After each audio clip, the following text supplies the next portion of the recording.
ये ध्यान का प्रकरण चल रहा और ध्यान में बताया जा ध्यान क्यों करें, क्योंकि उसमें हम शांत हो गए। शांत होकर क्या होगा, वे आनंद की लहरें चलनी शुरू हो जाए।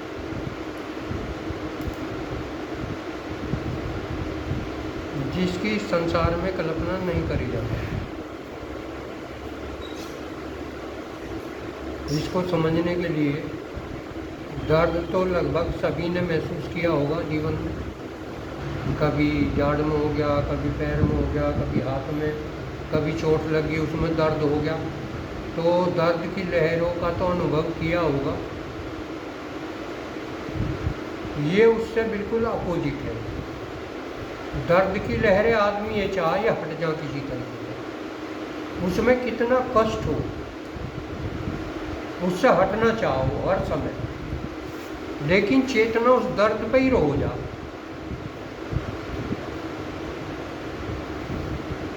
ये ध्यान उसका अपोजिट है, ये आनंद उसका अपोजिट है। ये लहरें ऐसी पैदा हों जिन आदमी ने सोचा है ये कभी हटे ही ना। वे लहरें कहीं एक जगह नहीं, शुरू सहस्रार से ऊपर से और नीचे को बढ़ती चली। और जैसे जैसे ध्यान करें, यहाँ नाक पे, यहाँ माथे में, यहाँ होठों पे, ये लहरें और ज़्यादा बढ़नी शुरू हो जा तो फिर स्पाइनल कॉर्ड के साथ चलने लगे, यहाँ चलने लगे हार्ट इधर उधर को। तो वे लहरें इस तरह की हैं, धीरे धीरे पूरी बॉडी में हो जाए। और आदमी की चेतना केवल उन लहरों पर रह जा। वे आनंद की लहरें ऐसी हैं कि यहाँ उसकी संसार में कल्पना नहीं करी जाती। बार बार समझाया जा कि संसार में तो केवल दो ही चीज़ है, एक सुख और एक दुख। ये केवल मन के भाव हैं। मन के अंदर जब विचार उठेंगे तो उसके साथ एक भावना उठेगी, भाव। और यदि इच्छा की पूर्ति होगी तो हमें अच्छा लगे, उसे हम सुख कहें। और यदि इच्छा की पूर्ति नहीं होती तो भाव उसके विपरीत हो जा, जिसे हम दुख कहें, हमें वो अच्छा नहीं लगता। तो यहाँ तो मन का जो स्वभाव है उसमें तो केवल दो चीज़ें, सुख और दुख, सुख और दुख। और वो हर विचार के साथ,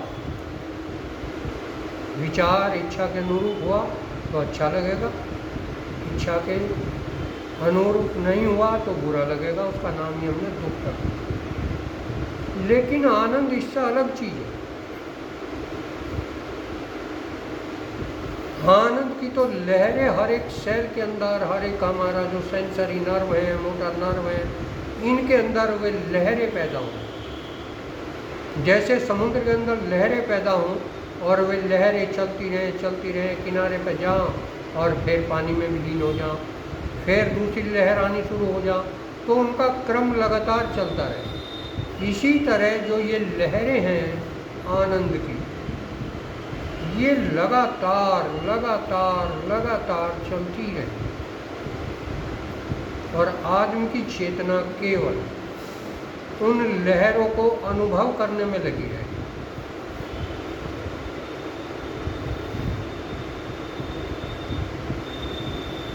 तो आनंद केवल शांति में ही है, जब मन शांत हो। क्योंकि जब तक मन रहेगा जब तक तो सुख और दुख रहेगा। ये एक अणु के दो पोल हैं। जैसे सृष्टि चल रही, यहाँ द्वंद्व है सृष्टि में, द्वंद्व दो, एक क्रिया एक उसकी प्रतिक्रिया, वो बैलेंस बना हुआ। जैसे बिजली में दो पोल हों, एक निगेटिव एक पॉजिटिव, चुंबक में दो पोल हों, साउथ पोल नॉर्थ पोल। इसी तरह ये सृष्टि जो प्रकृति है ये द्वंद्व है। ये एक इधर को खींचेगी तो दूसरा उसके अपोजिट, तो वो दोनों बैलेंस बना हुआ है। तो यहाँ जिससे सृष्टि बनी अणु से, उस अणु के भी दो पोल है, एक पोल निगेटिव है, एक पोल पॉजिटिव है। निगेटिव जो पोल है उसे तो कहें मन, वो तो हमें प्रकृति की ओर खींच रहा, विकर्षण शक्ति है। विकर्षण उस चेतना से हमें बाहर की तरफ को खींच रहा, बाहर संसार में लगाना चाह। और आकर्षण जिसे आनंद कहें, वो हमें उस शक्ति की ओर खींच रहा जिसने ये सृष्टि बनाई। तो पॉजिटिव पोल में आनंद है, अगर पॉजिटिव पोल के साथ होंगे तो उस शक्ति की ओर बढ़ते चले जाएंगे जिसने सृष्टि रची।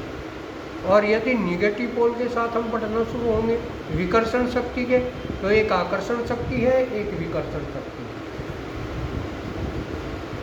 तो विकर्षण शक्ति हमारी मन है और आकर्षण शक्ति जो है उस अणु की, वो आनंद, वो चेतना, ब्रह्मांडीय चेतना। तो उसमें नित्य नवीन आनंद, अगर वो आनंद आना शुरू हो गया तो इसका मतलब हम उस ब्रह्मांडीय चेतना के साथ जुड़ना शुरू हो, और धीरे धीरे वो बढ़ता चला जाएगा, बदलता चला जाएगा, बढ़ता चला जाएगा, बढ़ता चला जाएगा। उतना ही हम संसार से हटते चले जाएंगे और उस ब्रह्मांडीय चेतना के साथ एक होना हम शुरू हो जाएंगे। वो अनंत है। तो इसलिए लगातार लगातार लगातार इस ध्यान को हम बढ़ाते चले जाएं। 1 घंटा, 2 घंटा, 5 घंटा, 10 घंटा, 15 घंटा, इसको बढ़ाते चले जाएं। तो धीरे धीरे उस ब्रह्मांडीय चेतना के साथ फिर 24 घंटे हमें निद्रा की कोई आवश्यकता नहीं होगी, और 24 घंटे हम उस ब्रह्मांडीय चेतना के साथ एक रहेंगे और वो आनंद का अनुभव करेंगे जो उसमें है।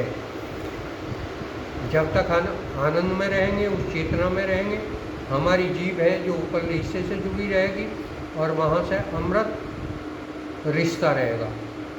वो अमृत जो नीचे तालू है उसमें इकट्ठा होता रहेगा, और घूंट घूंट करके आदमी धीरे धीरे उसको पीता चला जा, फिर इकट्ठा हो जा, फिर पी ले, फिर इकट्ठा हो जा, फिर पी ले। तो यहाँ वो अमृत बनना शुरू हो जाएगा अगर हम शांत हो जाए और उस ब्रह्मांडीय चेतना के साथ ही। तो इसी का नाम ध्यान है। ध्यान को निरंतर बढ़ाते जाएं। आदि